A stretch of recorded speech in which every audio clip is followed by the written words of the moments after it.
ቤት ምንድን እንዴት ነው ነህ? የሆነው? እስቲ ንገራቸው። እሺ እሺ ልንገራችሁ።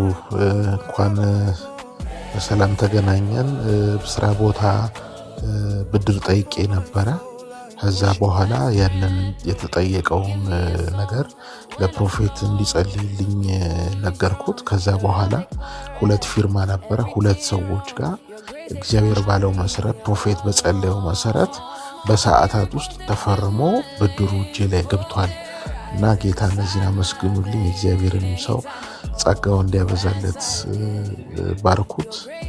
ክብር ለጌታ ይሁን። እኔም ደስ ብሎኛል። ጸልይልህ በሰዓታት የሚሆን ታምራት ይሆናል ነበር ያልኩ፣ እሱ ነው የሆነው። አዎ ፕሮፌትዬ፣ ይሄን ጌታ ምን ትለዋለህ?